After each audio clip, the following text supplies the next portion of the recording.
Magandang hapon, Rosalie. Yan bang ikatlong impeachment complaint ang hinihintay ng House Secretary General para maitransmit sa tanggapan ni Speaker Romualdez?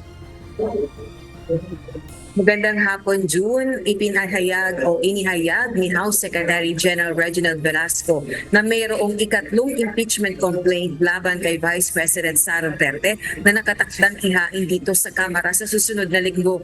Ang reklamong ito ay sabay na itatransmit sa tanggapan ni House Speaker Martin Romualdez.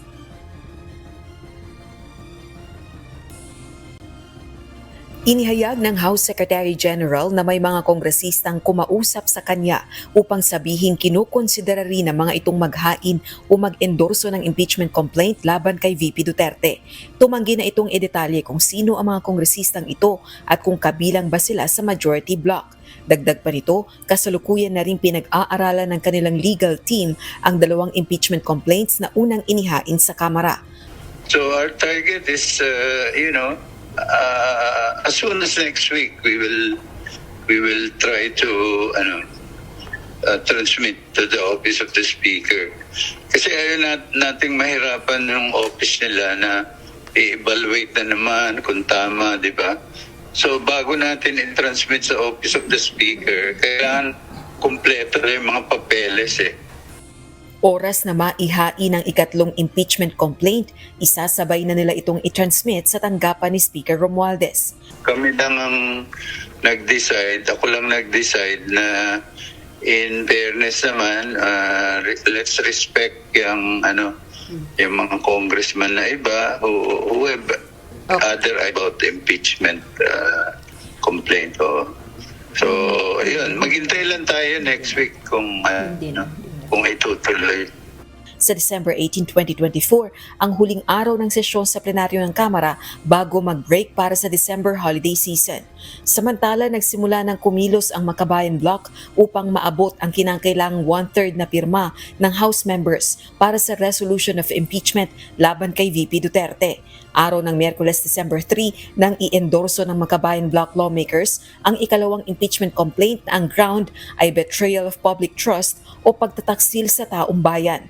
Dahil ito sa matinding pag-abuso umano sa discretionary powers ng Vice Presidente sa paggastos ng nasa 612 million pesos na halaga ng confidential funds mula 2022 hanggang 2023.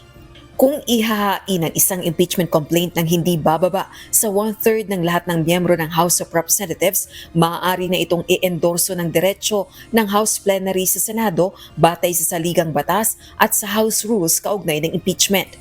Kaugnay naman ang fellowship ng nasa 200 kongresista kay Pangulong Ferdinand Marcos Jr. sa Malacanang, Miyerkules ng gabi December 4, iginiit ni na House Deputy Majority Leader Paulo Ortega at House Secretary General Velasco na walang napag-usapan kaugnay ng impeachment complaints laban kay VP Duterte.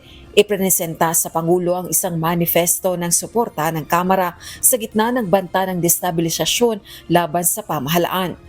Wala pong kahit anuman katotohanan yung mga lumabas o na-speculate o iniisip ng ibang tao. Karamihan po sobrang simpleng salo-salo lang at ang highlight po nung night, yung prinisinta po yung resolution of support ng House. And syempre, nagpasalamat po yung Pangulo na nakikita niya na buo po ang suporta ng House of Representatives sa kanya.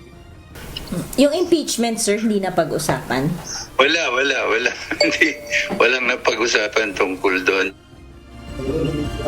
June, binigyan din naman ni House Deputy Majority Leader Representative Ortega na show of support para kay PBBM yung pagtungo ng mga kongresista sa Malacanang kagabi. Balik sa iyo, June. Gaya ng nire-report mo nga, Rosalie, ito ay show of support para sa presidente. Pero may sinasabi ka kanina na parang banta ng destabilization. Saan ba nanggagaling yun? Kasi noong isang araw sa Committee on Appointments sa Senado, sinasabi ng AFP na wala namang bulong-bulungan sa hanay ng AFP hinggil sa usapin sa destabilization. O June, matatandaan natin na itong aksyon na ito ng mga kongresista na nasa 200 kongresista ang nagtungo sa Malacanang kagabi, ang sinasabing fellowship o gathering, matagal na itong nakaschedule. Pero isinagawa nga ang aksyon na ito o yung hakbang na ito pagkatapos ng mga kontrobersya ng mga nakalipas na araw partikular na yung ginawang pagbabanta o ginawang pahayag ni Vice President Sara Duterte matapos ang mga gulo dito sa House of Representatives. Partikular na yung may kaugnayan doon sa pagkakapataw ng contempt sa mga UVP officials, gayon din sa pagkakabitine ng Chief of Staff ni VP Duterte, at nung gulo sa mga kaugnay na mga issue na yan ay may binitawang pahayag si VP Duterte na assassination laban kay President Marcos, kay First Lady Lisa Marcos, gayon din kay House Speaker Martin Romualdez kapag kanya natuloy yung assassination plot laban sa pangalawang Pangulo. So yan, matinding pahayag yan, June, at ginawa ng mga kongresista yung manifesto of support kasunod ng mga pangyayari na yan. At meron din tayong matatandaan na mga ulat na may mga galing sa kampo ng Duterte Camp tungkol dito sa paghingi ng suporta sa kanilang partido o sa kanilang kampo sa gitna nga ng mga nararanasan o sa gitna ng ginagawang investigasyon ng Kamara sa paggastos ng confidential funds ni Vice President Duterte. June? So hindi ito sa loob ng AFP kundi sinasabi mo ito ay outside ng sandatahang lakas ng Pilipinas, itong banta ng destabilization, Rosalie.